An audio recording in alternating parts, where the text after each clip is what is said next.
What are those gloves for? Unwelcome, but anticipated complications. He does not elaborate. He does so love his ambushes, Callistegi whispers in your ear again, even though her mouth is closed and she isn't looking at you. He didn't have the gloves when I knew him last, but I'd wager they're connected to devices in the area.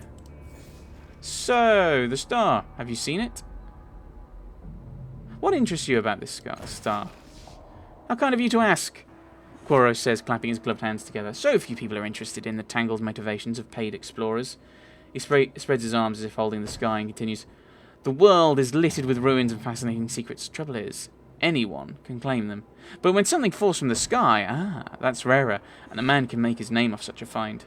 He pauses, then adds, we're also being paid quite handsomely. That helps. Enough chat, I think, he says, and there is no humour in his smile now. Where's the falling star?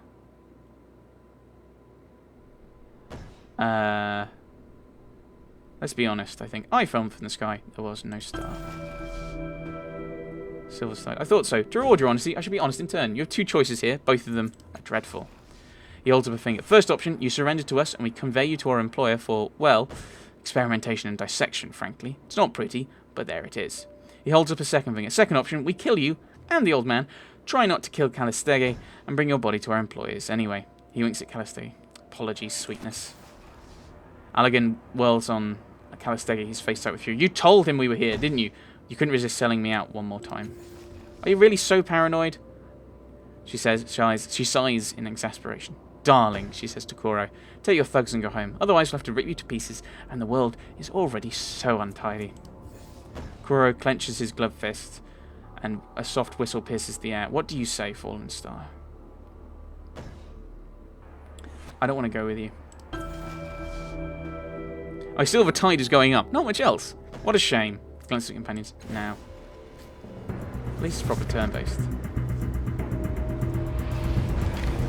Crisis initiated. Overcome Corona. Use the glowing turret or purple energy to your advantage. Okay. In a crisis, characters take their turns in the sequence shown at the top of the screen. The sequence is determined by each character's initiative. You can improve the score by training the initiative skill. Not all encounters must be solved with muscle alone. Try using the Numenera artifacts nearby or talking directly to Quoro. As you use it, it's up to you, but there will be consequences to your actions. Oh, that's Quoro. That's a thing.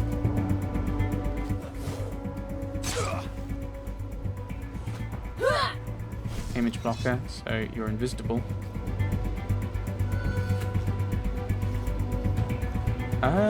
Let's try talking.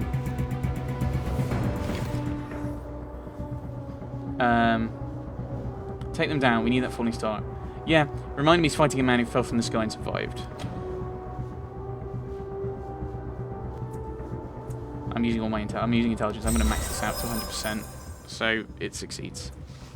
Hazards of the job! He tries for nonchalance, but the sudden fear is evident on his face. Anyway, it's too late for apologies. What started is done.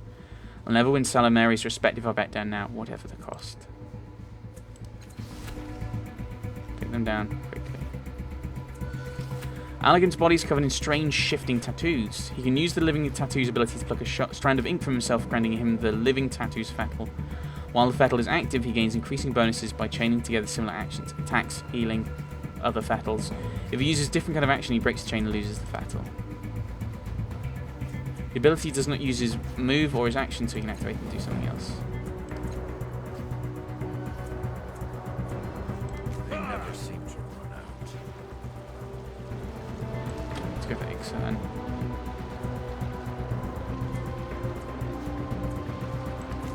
Bash him to full. Callistegi is a dimensional husk who exists in multiple realities at the same time, so you can use this transdimensional power to teleport between locations using a dimensional superposition ability.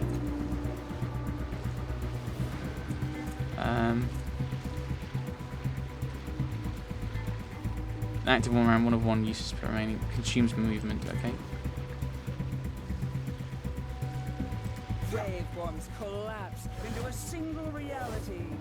So we'll go there. Interact with the... A long tube emerges from the plating of the dead construct and winds upwards. The duct terminates in a hollow cone. Every few seconds, a minute drop of green liquid drips out of the end and steams as it strikes the ground. Law natural. The fluid is some kind of highly corrosive acid. It would do severe damage to organic tissue. Around dial. Yeah, try to turn the valve. I think we'll just take the 80, I think. Oh well, all attempts to turn the valve used as the reason it hasn't been turned in centuries.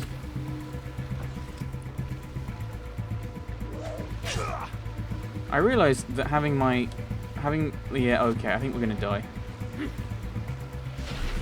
I hope the game has autosaves. Tar sprout. Oh dear, I'm gonna die.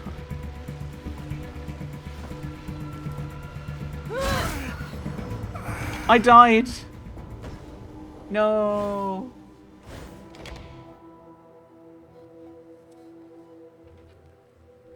But it looks like, by the fact it's not popped up game over, it's kind of Planescape Tormenty in that the death isn't the end. Oh, here's the Mortuary. I can't say I expected you back so soon. Something feels odd about this man, but it takes a while to put your finger on it. It's his thoughts. They aren't there. Or rather, they're there, but they're indistinct. Kind of white noise that blends in too well with the background hush of this place. Why am I here again? You died. I mean, not dead, but you came awfully close. You should be more careful out there, for both of us. Are you always here? Where else would I be? I found the resonance chamber, but it's broken. I saw that. I don't see everything you do out in the world, but I definitely saw that. You have to find a way to fix it. Well, what should I do now? With the chamber broken, I'm not sure. We need to find someone who can fix it. That chamber's our only hope. Without it... your thoughts are fuzzy. Why can't I read them? His voice is dry, but his smile takes some of the sting from his words. I imagine it's because we're in a place of pure thought. I'm a construct of pure thought, and that our conversation is taking place on the level of thoughts. Most things here aren't real. It'd be like reading your own mind. How do I get back? Portal's still there. I don't see why it wouldn't work twice. Why don't I... Is there anything to do while I'm here? You and apart from the cabaret acts, distilleries, and an endless adventure just behind the next wrinkle in your mind? Ha! And if you believe that, sorry. It's your mind. There's nothing like that here. I've looked. Still, you've changed things plenty already. I wouldn't be surprised if something showed up here eventually. I think I'm ready to go. So have things changed, other than that being destroyed by the sorrow? Right, is there a... does it show anywhere this...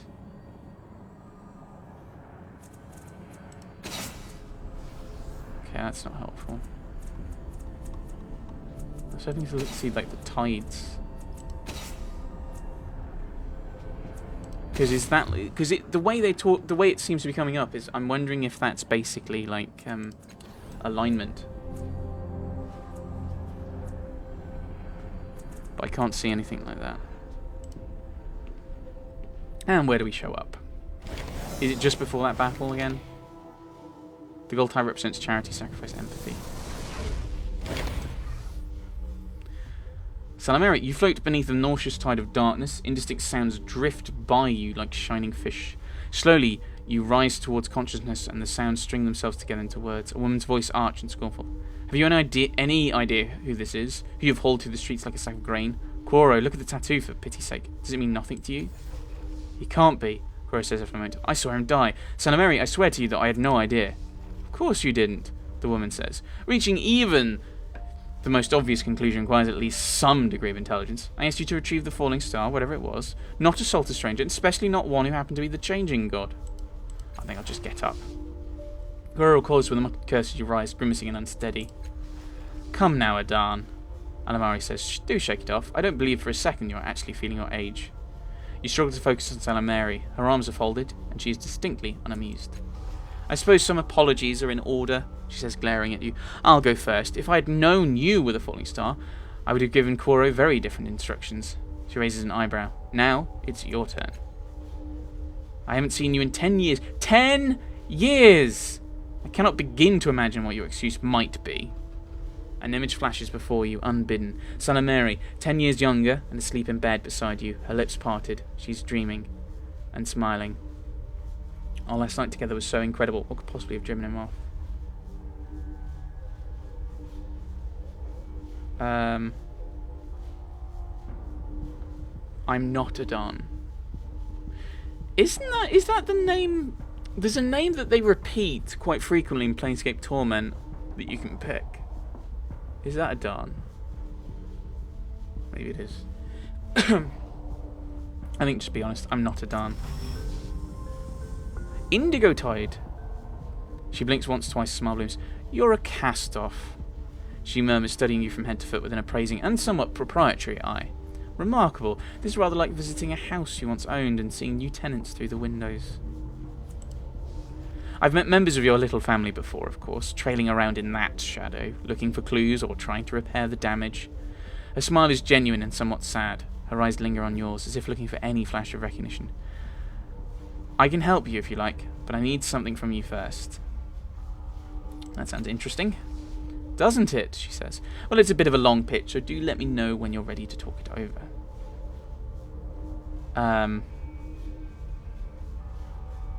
I have some questions about the Changing God. Good. Curiosity about your origin is quite healthy. Her expression hardens. I will be happy to share what I know once you've completed that favour for me. Trying to repair the resonance chamber? Ah, that contraption. I'd be delighted to help, as I was before, but I'll need you to do that little favour for me first.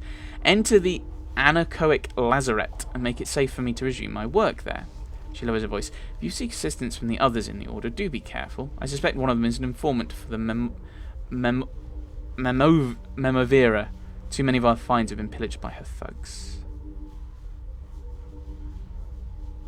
Who or what is the Memovera? The simple definition would be a crime lord in the bloom, but she's quite a bit more than that. In all ways that matter, she rules that tangled cesspit, and her spies are everywhere. You think there's a spy in the Order of Truth? Almost certainly, but I let Min worry about that. Spies aren't a problem if you never share secrets. Let's talk about that favour you want. Of course. She draws your attention to a map of the Reef of Fallen Worlds on her workstation and taps a gilded, ornate structure not far from the dome containing the resonance chamber. This is the anechoic Lazarette. It has been hopelessly sealed since the dawn of the Ninth World until, she smiles, I managed it in a week or two. It's quite simple once you've figured out the trick. I've been slipping in and out at nights, investigating technology within, taking notes. Then, more recently, I discovered that the structure was sealed again. Do you think one of your colleagues is responsible? I doubt it. First of all, I haven't told them. The Order's been trying to open the Lazarette for centuries, and I want it for myself for now. Secondly, my colleagues are nosy and somewhat competitive in a charmingly amateuristic fashion, but none of them have the stones for out-and-out treachery. I believe someone tramped inside with no regard for the dangers and managed to trigger a failsafe that resealed the structure.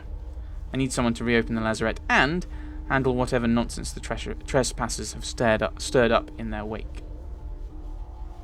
Why not send Koro? I suppose I could do that. If I wanted him dead by sundown, the entire structure looted by strangers or aflame. Alternatively, I could hire someone competent. Besides, I can reopen the structure. The concern is what's waiting for me inside. I want you to deal with whatever's gone wrong in there so I can resume my work. Needless to say, I'd also prefer the structure in an undamaged state, as I left it. Well, there it is. Will you help? Well, I mean, seems to get what we want. Excellent, she says briskly, but relief flashes across her face. She hands you a metallic stalk with flower-like ridges along its length and a mechanical eye at one end. Simply head down to the Reef of Fallen Worlds, brandish this at the door of the Lazarette, and it should open before you. Good luck. Please, Salamere, Quora says, edging in beside you. Give me another chance, I can handle this. I have to win her back. Her respect, I mean. Right, her respect. I'm going to say nothing. That's between them. She says, looking between the two of you. Salamere considers you both and sorts through her work table, picking up a metallic eye. You're welcome to try, Quoro. She hands the eye over, holds it out onto it when he tries to take it. This is your last chance. If you come back empty-handed, you'd better be dead as well. Trembling, Quoro pockets the eye and leaves downcast. I'll prove myself to her. Then she'll see me as more than just a mercenary.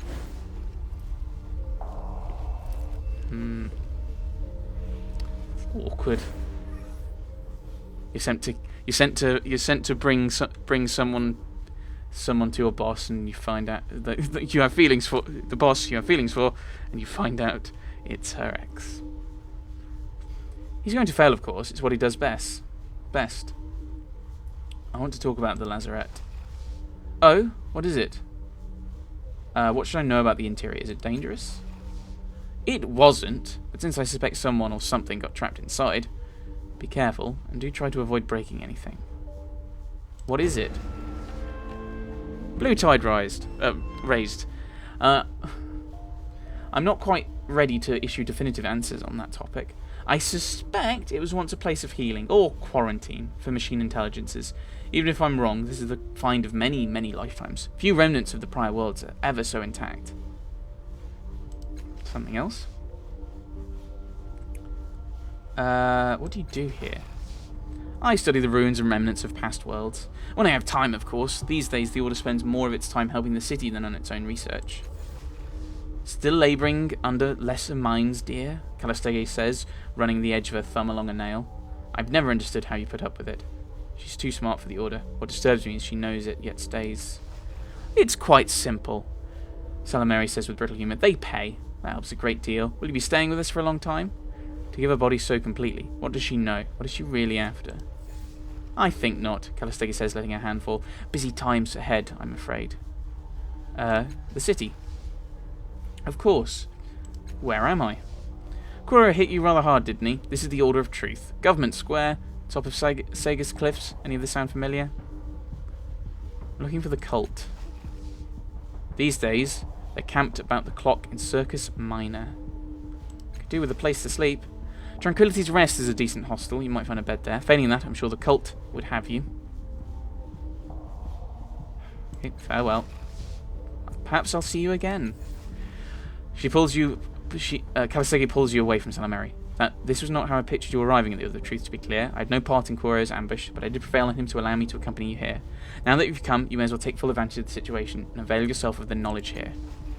She curls her lip in distaste. Allergan is not with us, as you can see. He would not sully his precious mind by stepping within these walls, and so he's gone off to his workshop in the underbelly.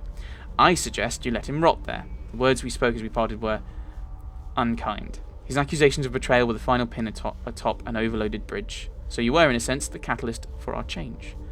Her disposition becomes radiant, and we are free of his gloom and mistrust. Come. Salameri's dangerous little task can wait, dear. Let's explore the city, you and I. Well, I think we might talk to some people and do some exploring around here. But this has been an hour and a half, so that's 5 of my videos. 5 episodes. I'm enjoying it so far. It does feel very Planescape-y. Like, there's been a few points where it has felt like that. I don't know what these tides are, and I can't find where they're listed. Oh, dominant tide silver. Silver's tide represents prestige, power, renown. People attuned to this tide desire admiration and respect, all the more because of the influence. I'd like to see more things of that. Okay, I'm glad I didn't give him the axe. So that's currently. So I assume that's basically as things will go. Leaders, celebrities, heroes, and autocrats are often tuned to silver. So I assume as we go, this will be kind of like Planescape Torment. This will be like the alignment, and we can kind of get a rough idea of what my tide would be if I try and act as close to myself as I can. But as I said, next time we'll have a chat with people, and we will have a nosy at some of these, see if there's anything interesting in any of these things we can interact with, like that. But that will be next time. Thanks for watching, everyone. Thanks for watching.